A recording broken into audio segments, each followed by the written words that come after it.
Back to live show. దేశం మొత్తం తమిళనాడు వైపు చూస్తోంది. తమిళనాడు రాజకీయాలు ప్రత్యక్షంగా ఇద్దరు వైపు తిరుగుతుంటే పరోక్షంగా ఇద్దరు వైపు తిరుగుతున్నాయి. ప్రత్యక్షంగా శశికళ, పన్నీర్ సెల్వం తమ వైపు తిప్పుకుంటుంటే దివంగతురాలైన జయలలిత కూడా సెంటిమెంట్తో తన వైపు రాజకీయం తిరిగేలా చేసుకుంటున్నారా?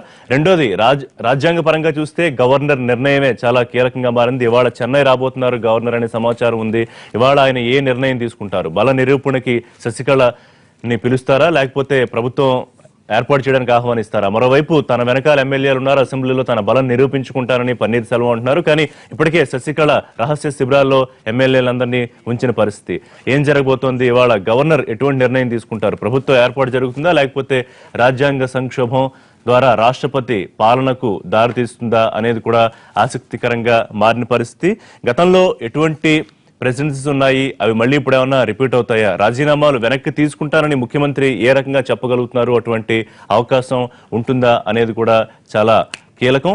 సో దీనికి సంబంధించి వాళ్ళు ఏం జరగబోతోంది అనేది లైవ్ షోలో మనం డిస్కస్ చేద్దాం. మనతో పాటు జాయిన్ అవుతున్నారు నల్లు ఇంద్రసేనారెడ్డి గారు, సీనియర్ మాజీ ఎమ్మెల్యే, బీజేపీ జాతీయ కార్యదర్శి. తెలకపల్లి రవి గారు, సీనియర్ విశ్లేషకులు, సంపాదకులు మనతో జాయిన్ అవుతున్నారు. రవిచంద్రారెడ్డి గారు, ఏపీసీసీ ప్రధాన కార్యదర్శి, పార్టీ సీనియర్ నేత, కొద్దిసేపట్లో ఢిల్లీ నుంచి కూడా మనకు అందుబాటులోకి వచ్చారు. పెంటపాటి పుల్లారావు గారు, ప్రముఖ విశ్లేషకులు, రాజకీయ విశ్లేషకులు వారు జాయిన్ అవుతున్నారు. రైట్, ఇంద్రసేనారెడ్డి గారు, ప్రభుత్వ ఏర్పాటుకు శాసనసభ పక్షనేత శశికళను ఆహ్వానించకుండా గవర్నర్ గారు ఢిల్లీకి వెళ్ళిపోయారు. అప్పుడు నాటకానికి తెరలేచింది. ఆ తెరని ఇవాళ క్లోజ్ చేస్తారా గవర్నర్ గారు? అటువంటి అవకాశాలు ఏమన్నా ఉన్నాయా?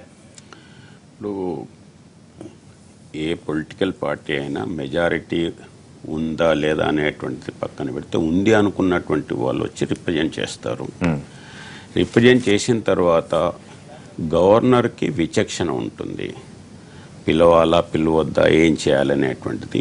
అతను ఎవరినైతే లీడర్గా ఎన్నుకున్నారో వాళ్ళ మీద ఏదైనా డౌట్ ఉన్నా, లేకపోతే ఇంకో రకంగా ఏదన్నా ఉన్నా, దాని మీద అతని యొక్క పద్ధతిలో కన్ఫర్మ్ చేసుకోవాల్సినటువంటి అవసరం ఉంది. ఆ రకంగా గతంలో ఉండేటువంటి కొన్ని కేసెస్ కూడా ఉన్నాయి. ఉదాహరణకి 2004లో సోనియా గాంధీని పార్లమెంటరీ పార్టీ లీడర్గా ఎన్నుకున్నారు, ప్రైమ్ మినిస్టర్గా ఎన్నుకున్నారు. సోనియా గాంధీ వెళ్ళి ప్రెసిడెంట్కి రిప్రజెంట్ చేసినారు. కానీ సోనియా గాంధీని వారు ప్రమాణ స్వీకారం చేయమని చెప్పి పిలవలేదు.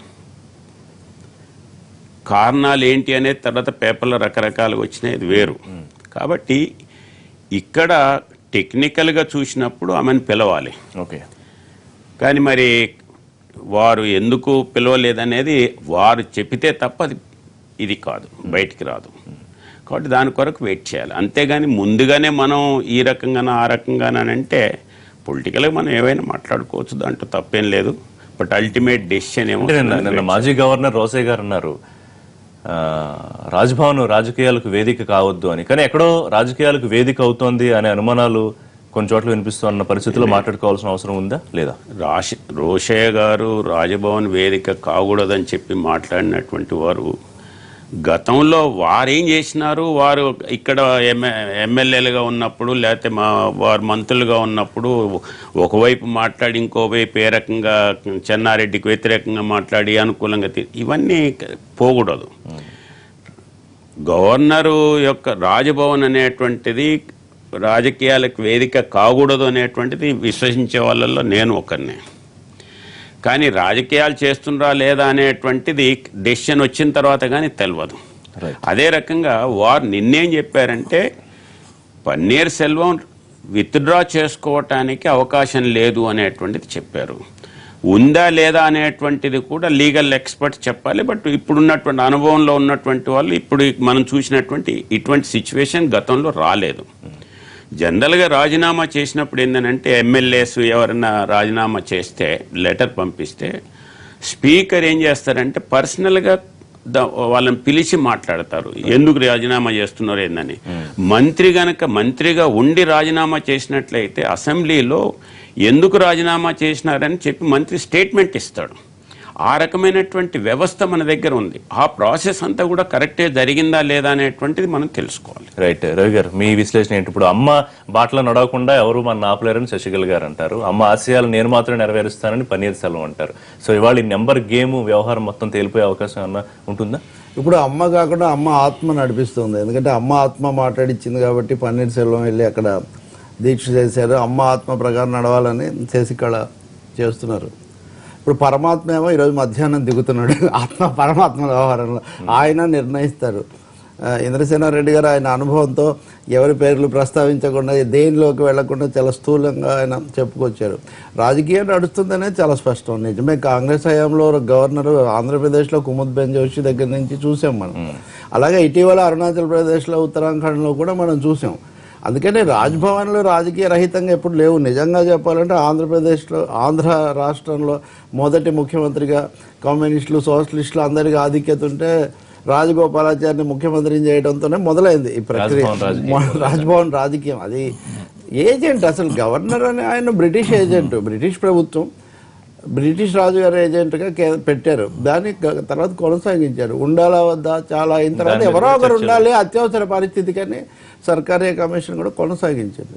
ఇప్పుడు ఇక్కడికి వచ్చేసరికి ఒకటి నిజం, శశికళను ఎన్నుకోవడం ఇదంతా చాలా వారసత్వ రాజకీయాల్లో ఒక వికృతమైన అధ్యాయం, అందులో ఏమి సందేహం లేదు. రకరకాల వారసత్వాలు, కుమారులు ఇదంతా అయిపోయి ఇక్కడికి వచ్చేసరికి స్నేహితులు, ఇంటి వాళ్ళు, నమ్మకస్తులు అనే దాకా వచ్చింది. ఎందుకు వచ్చింది? ఆ పార్టీ స్థాయి అది, వాళ్ళు ఎన్నుకున్నారు.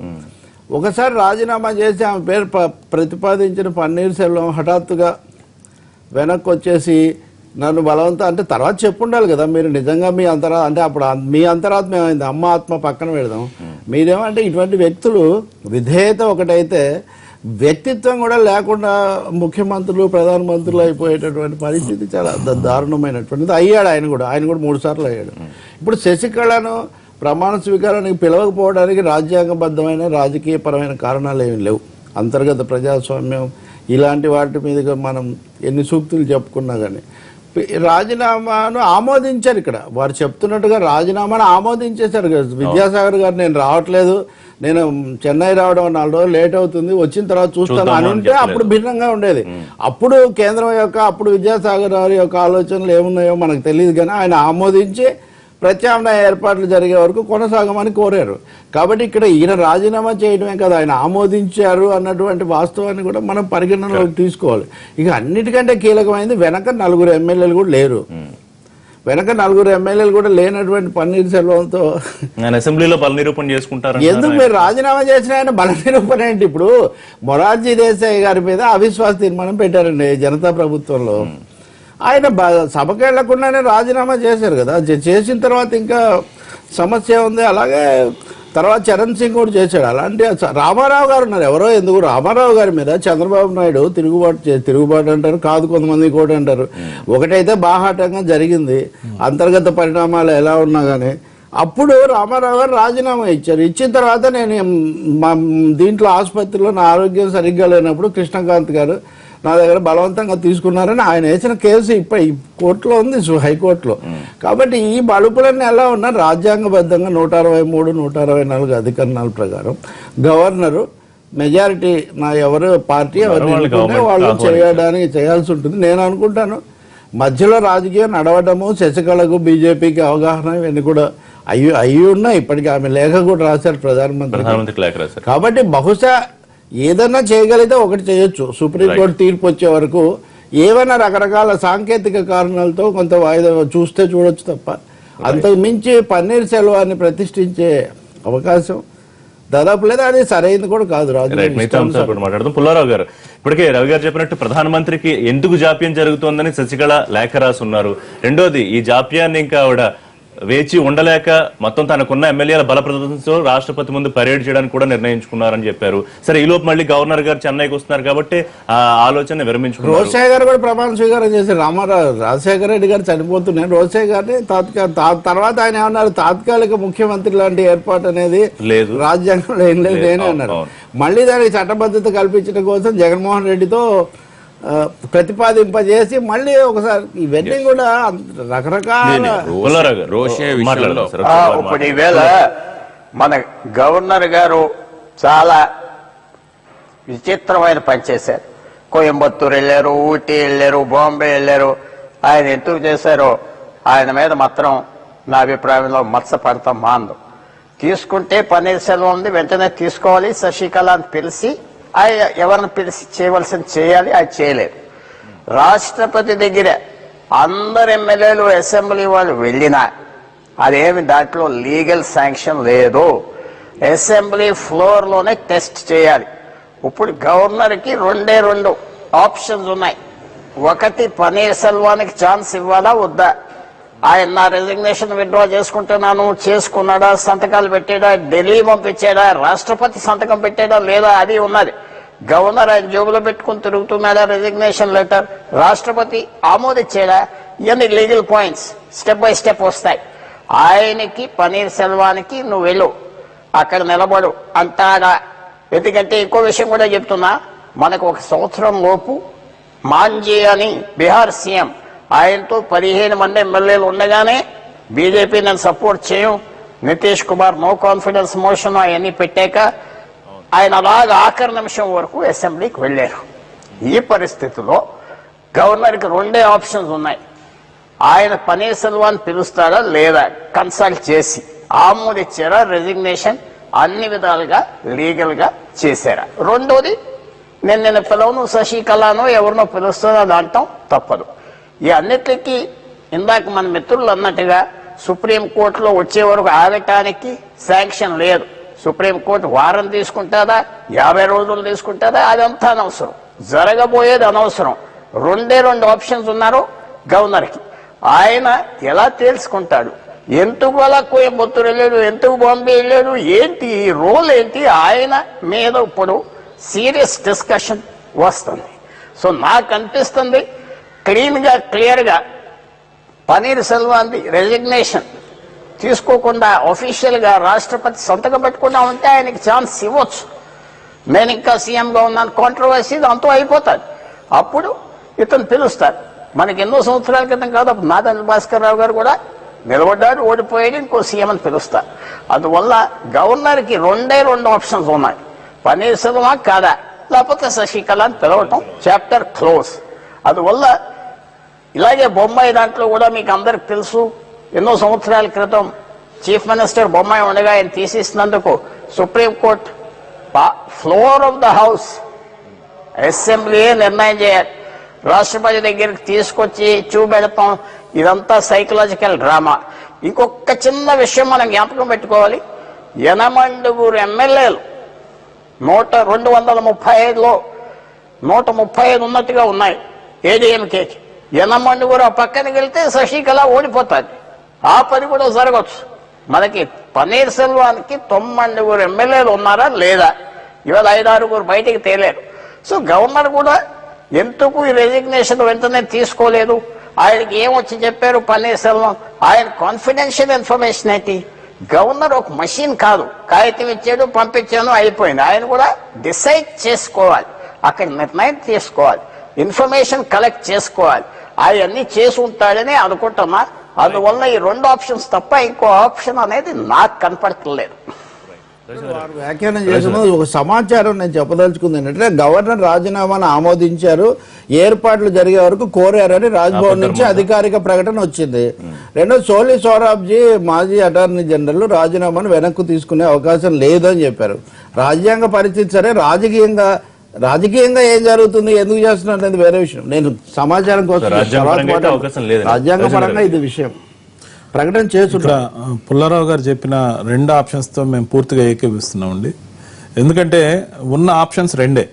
ఒకటి, గవర్నర్ గారు పన్నీర్ సెల్వం గారికి అవకాశం ఎందుకు ఇవ్వచ్చు అనే దాని మీద అయితే ఖచ్చితంగా నా మీద బలవంతంగా నా చేయి పట్టుకొని రాజీనామా చేయించారు, దౌర్జన్యపూరితంగా చేయించుకున్నారు అనే రీతిలో మీడియా ముందు ఒక సిట్టింగ్ కేర్ టేకర్ సీఎం ఏదైతే చెప్తున్నారో దాన్ని పరిగణలోకి తీసుకుంటారా, దాన్ని పరిగణలోకి తీసుకున్న చట్టపరంగా న్యాయ నిపుణులను అడిగి, ముఖ్యంగా ఏదైతే ఆ రోజు నేను రాజీనామాను ఆమోదించానో ఆ ఆమోదించిన దాన్ని అతని చేత బలవంతంగా సంతకం పెట్టించిన క్రమంలో దాన్ని నేను ఉపసంహరింప చేయవచ్చా అనేది రాజ్యాంగ నిపుణులు కానీ న్యాయ నిపుణులు కానీ గవర్నర్ గారు ఈ పాటికి సంప్రదించుంటారనేది మా ఉద్దేశం. రెండవది చూస్తే, శశికళ దగ్గర మీడియాలో వస్తున్నట్టు 130 మంది ఎమ్మెల్యేలు ఏదైతే ఉన్నారని చెప్తున్నారో, నిన్న 2-3 ఛానల్స్లో మేము చూడడం జరిగింది రాత్రి. దాంట్లో పార్టీ కార్యకర్తల్ని ఎమ్మెల్యే కుర్చీల్లో కూర్చోబెట్టి మీడియా ముందు 87 మందే ఉన్న వాళ్ళని 130గా చూపించడం జరిగింది. 43 మంది ఎమ్మెల్యేలు అసలు హాజరే కాలేదనేది ఒక సమాచారం. ఈయన కాన్ఫిడెన్స్ లెవెల్స్ చూస్తుంటే పన్నీర్ సెల్వం గారివి ఖచ్చితంగా పన్నీర్ సెల్వం గారు తిరిగి ముఖ్యమంత్రి అన్న అవుతారా, లేకపోతే కొన్ని రోజులు అసెంబ్లీని సుషప్తావస్థలో ఉంచి రాష్ట్రపతి పాలన ఏమన్నా విధిస్తారా అని అయితే మాకున్న నమ్మకం. కానీ ఎట్టి పరిస్థితుల్లో బీజేపీ పార్టీ ఆడుతున్న రాజకీయ చదరంగంలో శశికళని ముఖ్యమంత్రిగా మనమైతే చూడబోమనే అనుకుంటున్నాం. ఎందుకంటున్నామంటే గత 3-4 రోజుల నుంచి గవర్నర్ గారు ఆడుతున్న దాగుడు మూతలు ఏవైతే ఉన్నాయో, మొదట ఇక్కడ ఫ్లోర్ లీడర్గా ఎన్నుకోకముందే ఢిల్లీకి వెళ్ళిపోయారు. ఢిల్లీలో హోంమంత్రితో సమావేశమయ్యారు. హోంమంత్రికి రెస్పాన్సిబిలిటీగా ఉండేదే గవర్నర్ యొక్క రోల్. గవర్నరు ఈ విధంగా చర్య తీసుకోవటం లేదని కొందరు విలేకరులను నిన్న వెళ్ళి హోంమంత్రి గారిని, కేంద్ర హోంమంత్రి గారిని అడగడం జరిగింది. I cannot give any suggestion అన్నట్టుగా ఆయన చెప్పారే కానీ అప్పటికే సజెషన్ కాదు, జరగాల్సిన స్క్రీన్ ప్లే అంతా జరిగిపోయింది అనేది బీజేపీ యొక్క రాజకీయ చదరంగంలో ఉన్న నైపుణ్యత అర్థమవుతోంది. ముఖ్యంగా పైకి ఎన్నైనా చెప్పచ్చు, పైకి ఎన్నైనా చెప్పినప్పటికీ మనం ఒక ఎగ్జాంపుల్ కోట్ చేయాలి. ఇక్కడ బీజేపీ రోల్ ఏమి లేదని వెంకయ్య నాయుడు గారు చెప్తారు, హోంమంత్రి గారు నేను ఎలా సలహా ఇస్తా అంటారు. కానీ అదే పార్టీకి చెందిన సీనియర్ లీడర్ సుబ్రహ్మణ్య స్వామి గారేమో మా బీజేపీ నాయకుల పాత్రే ఉందని మీడియా ముఖంగా చెప్తారు. ఆయన దాన్ని ఎవరు బీజేపీ నాయకులు తిరిగి ఖండించడం కూడా లేదు. ఎందుకంటే ఆయన లీగల్ ఎక్స్పర్ట్ తో పాటు అనేక రకమైన అవుట్ స్పోకన్ పర్సన్. ఆ విధంగా చెప్పినప్పుడు చట్టపరంగా ఏదైతే తీసుకోవాలనో సుప్రీంకోర్టు తీర్పు వచ్చే వరకు వెయిట్ చేస్తామనే ఆలోచన అయితే గవర్నర్ గారు తీసుకొని శశికళను రాజీనామా ప్రమాణ స్వీకారానికి పిలవకుండా ఉండే అవకాశం అయితే లేదు. కానీ వాళ్ళ విచక్షణ అధికారం అనే పేరుతో అయితే పన్నీర్ సెల్వం గారిని ముఖ్యమంత్రిగా మళ్ళా పిలవడానికి ఏమైనా అవకాశాలు చూసుకోవటం, ఒకవేళ కానట్టయితే సంఖ్యాబలం లేదనో అనిశ్చితనో ఇప్పటికే ఎమ్మెల్యేలందరినీ హోటల్లో పెట్టి రాజకీయం ఏదైతే చేస్తున్నారో ఆ ఎమ్మెల్యేలందరితో లేదా వాళ్ళ ఫ్యామిలీలతో మా భర్తలందరినీ కూడా బలవంతంగా హోటల్లో బంధించారన్న ఒక సింపుల్ కంప్లైంట్ తో రాజకీయ అనిశ్చితి, హార్స్ ట్రేడింగ్ అనే పద్ధతిలో దాన్ని వాయిదా వేయచ్చు. ముఖ్యంగా శిబిర రాజకీయాలు ఎప్పుడైనా ఉన్నా ఇప్పుడు మనం చూస్తున్నాం. ఇన్ని రోజులు లేని ధైర్యం పన్నీర్ సెల్వం గారు ఏ విధంగా తీసుకుంటున్నారు యాక్షన్. జయలలిత మరణం మీద ఇప్పుడు ఎంక్వైరీ చేశారు. ఇప్పుడు నిన్న ఆయన్ని కోశాధికారిగా తీసేసామని చెప్పిన తర్వాత లేదు నన్ను తీసిన చెల్లదని ఎలక్షన్ కమిషన్ ఏదైతే ఇచ్చిన గైడ్ లైన్స్ లోకి ఆ పవర్స్ ఉపయోగిస్తూ ఆ ఖాతాలు స్తంభింపజేయాలని బ్యాంకులకు ఆల్రెడీ లెటర్ రాయడం జరిగింది. అంటే ప్రత్యక్ష యుద్ధం ఏదైతే మొదలైందో అది కాస్త లేట్ గా అయినా ఇప్పుడు మొదలైంది కాబట్టి ఈ చర్యలు ఉంటాయని అనుకుంటున్నాను. ఒకసారి చెన్నై నుంచి లైవ్ అప్డేట్ తీసుకుందాం. మన కరెస్పాండెంట్ దినకర్ అక్కడ లైవ్ లో సిద్ధంగా ఉన్నారు. దినకర్, ఏం జరుగుతోంది? తన వెనకాల దాదాపు 130 మంది ఎమ్మెల్యేల బలం ఉందని చెప్తున్న శశికళ మాటలు ఉట్టిదేనా? దాదాపు 80 మందికి 90 మందికి మధ్యలో ఉన్నారని కొన్ని పత్రికలు రాస్తున్న మాట ఎంతవరకు వాస్తవం? పన్నీర్ సెల్వం వెనకాల ఒక 10 మంది ఎమ్మెల్యేలు కనుక వస్తే మొత్తం సీన్ రివర్స్ అయ్యే అవకాశం కనిపిస్తుందా? ఏం జరుగుతుంది అక్కడ? గత 5 రోజులుగా ఉత్కంఠగా ఉన్నటువంటి తమిళ రాజకీయాలకి ఈ రోజు గవర్నర్ రాకతో ఒక రకమైనటువంటి క్లారిటీ వస్తుందేమో అని చెప్పి అందరూ ఆసక్తిగా ఎదురు చూస్తున్నటువంటి పరిస్థితి ఇక్కడ నెలకొని ఉందని చెప్పవచ్చు. మనం ప్రస్తుతం కూడా నిన్న రాత్రి తమిళనాడు ఆపద్ధర్మ సీఎం పన్నీర్ సెల్వం కూడా ఇంటర్వ్యూ చేయడం జరిగింది. ఆయన చెప్పారు, మీ దగ్గర ఎంతమంది ఎమ్మెల్యేలు ఉన్నారు, మీరు ఎలా బల నిరూపణ చేసుకోబోతున్నారంటే నాకు మద్దతు ఇచ్చే వాళ్ళంతా నాతోనే ఉన్నారు, అది అసెంబ్లీ సమావేశం పరిచినప్పుడు నేను నిరూపించగలను, ఆ కెపాసిటీ నాకు ఉందని కూడా పదే పదే ఆయన స్పష్టం చేయడం జరిగింది. నిన్న మనం అక్కడ ఉన్నప్పుడు కూడా ఆయన దగ్గర దాదాపు ఒక 5 నుంచి 8 మంది ఎమ్మెల్యేలు ఉండడం జరిగింది. దానితో పాటు కూడా చాలా మందిని ఆయనకు సంబంధించినటువంటి శిబిరం వర్గం నాయకులంతా కూడా ఎమ్మెల్యేలను తీసుకొని రావడం కూడా జరుగుతుంది. మరొక వైపు అయితే 130 మంది ఎమ్మెల్యేలు హాజరయ్యారని చెప్పి అది ప్రకటనకు మాత్రమే పరిమితమైంది. కానీ ఎక్కడ కూడా దాన్ని విజువలైజేషన్ కానీ ఫోటోలు కానీ కూడా ఎక్కడ కూడా ప్రకటించలేదు. ఎందుకంటే అన్నాడీఎంకే పార్టీలో ఏది జరిగినా కానీ వెంటనే వాటిని సోషల్ మీడియా ద్వారా, ట్విట్టర్ ద్వారా ఎక్స్పోజ్ చేసుకునే ప్రయత్నం అటు శశికళ గత జయలలిత చనిపోయిన రోజున అటు నుంచి చేస్తున్నటువంటి సందర్భం నెలకొంది. నిన్న జరిగినటువంటి సమావేశంలో మాత్రం కేవలం 87 నుంచి 90 మంది ఎమ్మెల్యేల మాట వచ్చిన మాట మాత్రం వాస్తవంగా మనం చెప్పుకోవచ్చు. మిగిలినటువంటి ఎమ్మెల్యేలంతా కూడా ఎవరు రాలేదు, ఒకరిద్దరు మాత్రమే అనివార్య కారణాల రాలేకపోతున్నామని చెప్పి రాతపూర్వకమైనటువంటి హామీ ఇవ్వడంతో ఆ ఇద్దరికి కూడా ఎగ్జంప్షన్ చేయడం జరిగింది. అయితే 40 మంది మాత్రం ఎమ్మెల్యేలు పూర్తి స్థాయిలో మద్దతు పన్నీర్ సెల్వంకు ఉందని చెప్పి గత వారం రోజులుగా మనకు వినపడుతున్నటువంటి ఇది. ఎందుకంటే ఆయన కమ్యూనిటీకి సంబంధించిన వాళ్ళంతా కూడా ఆయనతోనే ఉన్నారు. రానున్న రోజుల్లో ఏదైనా జరిగినా కానీ జయలలిత ముఖ చిత్రం పెట్టుకొని ఎన్నికల్లో పోవాలి కనుక జయలలితకు అనుగుణమైనటువంటి వ్యక్తి పన్నీర్ సెల్వమే కనుక ఆయనతోనే ఉండడం మంచిదని చెప్పి చాలా మంది భావించిన నేపథ్యంలో 40 మంది తటస్థంగా ఉన్నటువంటి ఎమ్మెల్యేలు కూడా ఉన్నారని కూడా మనం భావించవచ్చు రిషి. ఇక మరొక వైపు అయితే ఈ సిటీకి 120 కిలోమీటర్ల దూరంలో ఒక రిసార్ట్స్ లో చాలా మంది ఎమ్మెల్యేలను కూడా రాత్రికి రాత్రి తరలించారు. నిన్న మధ్యాహ్నం కూడా 30 మంది ఎమ్మెల్యేలని విరివిగా కొన్ని బస్సుల్లో పంపించారు. మొదట ఇక్కడ సిటీలో ఉన్నటువంటి రాడిసన్ బ్లూ హోటల్లో వాళ్ళందరినీ క్యాంపు రాజకీయాలు చేయాలనుకున్నారు. అయితే మీడియా ప్రెజర్ ఎక్కువ కావడంతో వాళ్ళందరినీ సిటీ శివార్లలో ఉన్నటువంటి రిసార్ట్స్కి తరలించడం జరిగింది. అయితే ఈ ఎమ్మెల్యేలందరూ కూడా బయటికి రాకుండా ఉండడానికి వీళ్ళ ఫోన్ నంబర్లతో సహా మొత్తం వీళ్ళ కమ్యూనికేషన్నే కట్ చేసి ఒక సుశిక్షితమైనటువంటి సాయుధ దళాల మధ్య ఏదైతే పర్సనల్ సెక్యూరిటీ ఉందో శశికళకి వాళ్ళకి దగ్గర మాత్రమే ఈ ఎమ్మెల్యేలందరినీ కూడా అక్కడ దాచినటువంటి పరిస్థితి ఉందని కూడా భావించవచ్చు. మధ్యాహ్నం 12 గంటల నుంచి 3 గంటల ప్రాంతంలో రాజ్భవన్కి గవర్నర్ విద్యాసాగర్ రావు వస్తారని కూడా మనకు రాజ్భవన్ వర్గాలు చెప్పడం జరుగుతుంది. సో ఆయన దగ్గరికి మొదట ఎవరు వెళ్తారనేది మాత్రం వేచి చూడాల్సిన పరిస్థితి ఉందని కూడా మనం భావించవచ్చు. ఓ పన్నీర్ సెల్వం కూడా కలుస్తారని వార్తలు వస్తున్నాయి. అయితే ఆయన పూర్తి స్థాయిలో తన టీంని రెడీ చేసుకున్న తర్వాతే కలిసే అవకాశం ఉంది. శశికళ ధైర్యం చేసి ఎమ్మెల్యేల లిస్టు, తనకు మద్దతు ఇచ్చే ఎమ్మెల్యేల లిస్ట్ అంతా కూడా తీసుకొని వెళ్తారా అని కూడా ఎదురు చూడాల్సిన అవసరం అయితే ఉందని చెప్పవచ్చు. ఇప్పటికే అన్నాడీఎంకే పార్టీకి సంబంధించినటువంటి ఎంపీలంతా కూడా ఈ సీన్ని మొత్తం అంతా ఢిల్లీకి చేంజ్ చేశారు. అక్కడ ప్రధానిని, రాష్ట్రపతిని కలిసి జోక్యం చేసుకోవాలని చెప్పి కూడా రిక్వెస్ట్ చేయడానికి ఆ బృందం అంతా అక్కడ పనిచేస్తున్నటువంటి సందర్భం ఇక్కడ నెలకొంది. మరి చూడాలి ఈరోజు ఎలాంటి పరిస్థితులు ఉంటాయన్నది మాత్రం భావించవచ్చు. మరొక వైపు సోషల్ మీడియా వేదికగా ఓ పన్నీర్ సెల్వం డైరెక్ట్ ఓపెన్గా యుద్ధాన్ని ప్రారంభించారని కూడా చెప్పవచ్చు. ఇన్ని రోజులు ఆయన పట్ల వచ్చినటువంటి కామెడీ జోక్స్కి వ్యతిరేకంగా కూడా ఓ పన్నీర్ సెల్వం ఎత్తుగడ వేస్తూ మొత్తం ఎమ్మెల్యేల నంబర్లన్నీ కూడా రిలీజ్ చేసేశారు. ఒక గంట కిందట ఎమ్మెల్యేలంతా కూడా తనకే మద్దతు ఇవ్వాలని చెప్పి పబ్లిక్ దాన్ని మోటివేట్ చేయండి అని చెప్పి కూడా ఆయనకు సంబంధించినటువంటి ఐటీ వర్గం నేతలు, ఐటీ వర్గం ఎంప్లాయీస్ అంతా కూడా విరివిగా ఆ నంబర్లందరినీ పబ్లిక్లోకి వదిలినటువంటి పరిస్థితి నెలకొనింది ఇక్కడ. సో ఏం జరుగుతుందన్నది మాత్రం ఈ మరికొద్ది గంటల్లో తేలనుంది. గవర్నర్ అసెంబ్లీని సమావేశపరుస్తారా, లేకపోతే మొదట శశికళ వచ్చి కలిసిన తర్వాత ఆవిడకి అవకాశం ఇస్తారా ప్రమాణ స్వీకారం చేయడానికి? ఎందుకంటే ఎమ్మెల్యేలంతా తన వైపు ఉన్నారని ఘంటాపథంగా చెప్పి నిన్న సమావేశం ఏర్పడిన తర్వాత 130 మంది ఎమ్మెల్యేలు ఉన్నారని చెప్పిన తర్వాత సో రాజ్యాంగబద్ధ ప్రకారం శాసనసభ్యులు ఉన్న వాళ్ళే ఈ సీఎంని ఎన్నుకోవాలని చెప్పి ఉన్న నేపథ్యంలో సార్ మరి శశికళకు అవకాశం ఇస్తారా లేదా అన్నది మాత్రం వేచి చూడాల్సిన పరిస్థితి ఉంది. ఓవరాల్గా ఈ రోజు గవర్నర్ కీలకం కానున్నారు. Thank you Dinakar for the live updates. చిన్న బ్రేక్ తీసుకుందాం. బ్రేక్ తర్వాత చర్చ కొనసాగిద్దాం. Stay tuned.